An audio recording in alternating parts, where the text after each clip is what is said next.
And now to one of our top stories, a former Senate Leader Ali Ndume has urged President Bola Ahmed Tinubu to withdraw the ambassadorial nomination list currently before the Senate, alleging that its composition violates the federal character principle prescribed by the 1999 Constitution.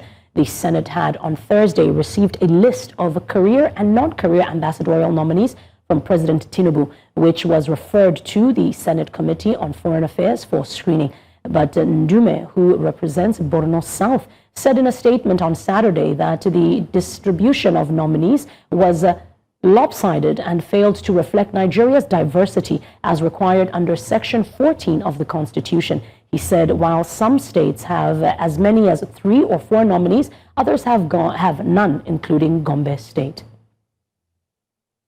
Now, joining us for more on this from Lagos is a man who understands the subject. He is a lawyer, and he is Tunji Abdulhameed. You're welcome, sir. Thank you. Thank you for having me. Now, Mr. Abdulhameed, let's look closely at the senator's claims. Is it consistent with reality and as he claims, and the law as well? Yeah, I have looked at the list, and I can see that what is said regarding some state having 4, some state having 3, and some and a state having none is correct. I have noticed that a state like Gombe has no representative in the list, while a state like Ondo and some other states have like 3 or 4 or even 2. That for me it may not be too good enough to eliminate or to exclude a particular state, while some other states are having 4 or 5. But that does not mean it is inconsistent with our constitution. As far as I'm concerned, it is not. It is not inconsistent with the constitution. Yeah, probably bearing in mind that if the government may even tell you that they are still working on the list, that more will come as well. But it would have been better if the president had done it in a way that those that with 3, we have 1 or 2, and then those with none, we have their own there. Then if you now want to add more, that will not create any suspicion of any allegation of this nature. But for me, it's still not bad in terms of federal character they are talking about.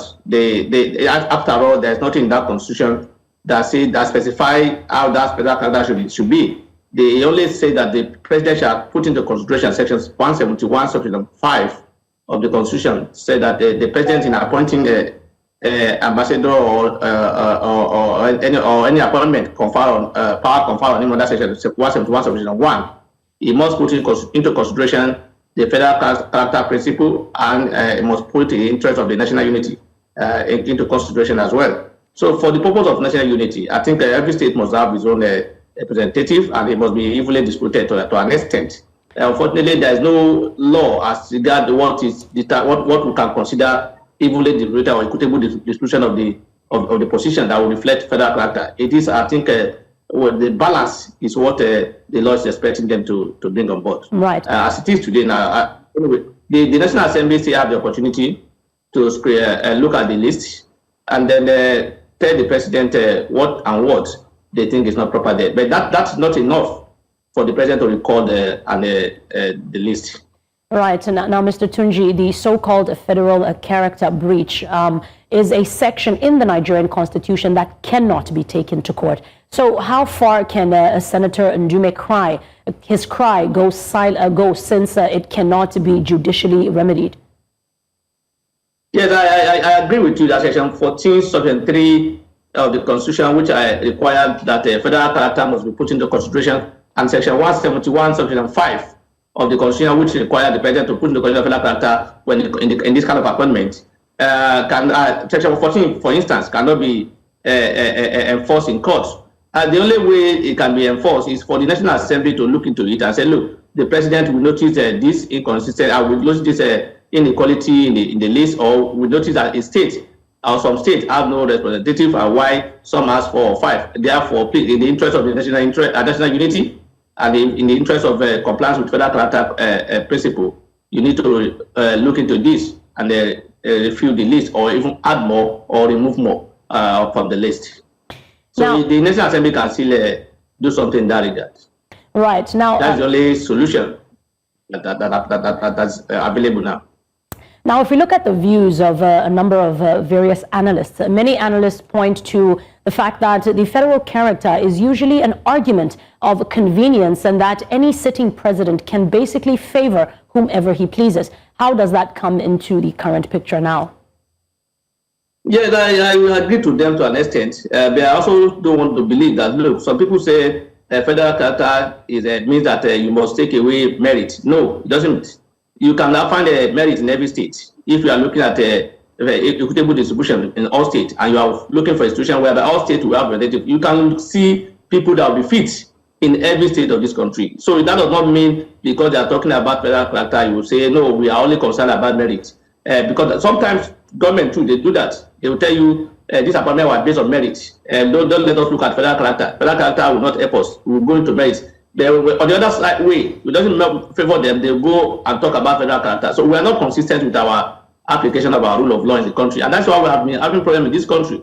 No compliance with the rule of law, neglect of rule of law, or compliance with the rule of law when it's convenient to us, and when it's not convenient with the legislature. That has been the problem. So I want to agree with them to an extent that compliance with the federal character is at convenience of those in power at the time. Now, Mr. Tunji, as you know, that we have seen, because it was published, all the 68 ambassadorial nominees.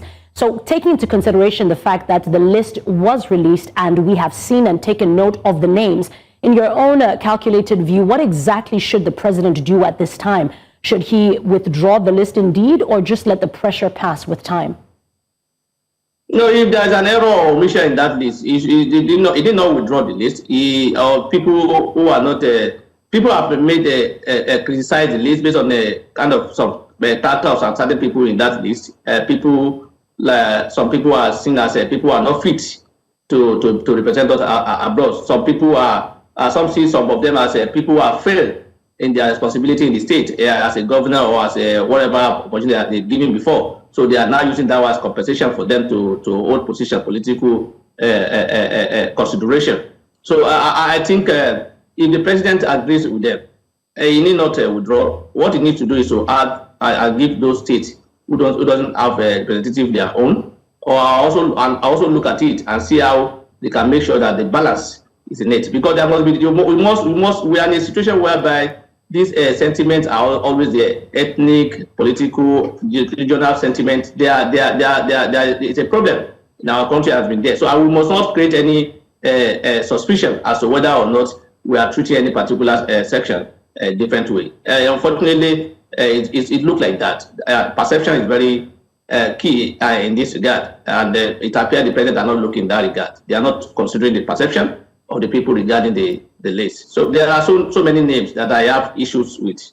That for me, if I were to be member of the National Assembly, I will raise issue regarding their nomination, and I probably vote against their nomination. But unfortunately, we have a National Assembly where anything goes, where whatever comes from the president is taken as a perfect, and they don't criticize it because they see criticizing or scrutinizing the list or request of the president as anti-government or anti-president, or as you are not a lover of the president. So it is unfortunate that our National Assembly, most of them don't know why they are in National Assembly. And I'm not surprised when you see them, you see National Assembly singing on your mandate.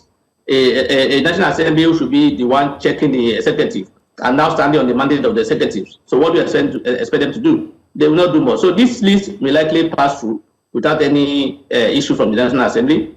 Unfortunately, again, the president not even indicate which country any of they are going to. Is leaving it to them. If that has been included, they probably will have a way of asking questions regarding the area of where they are going and to level of understanding of the country they have been posted to. Unfortunately, it's not so because it does not contain that. All right, Tunji Abdulhameed, thank you so much for your time, sir.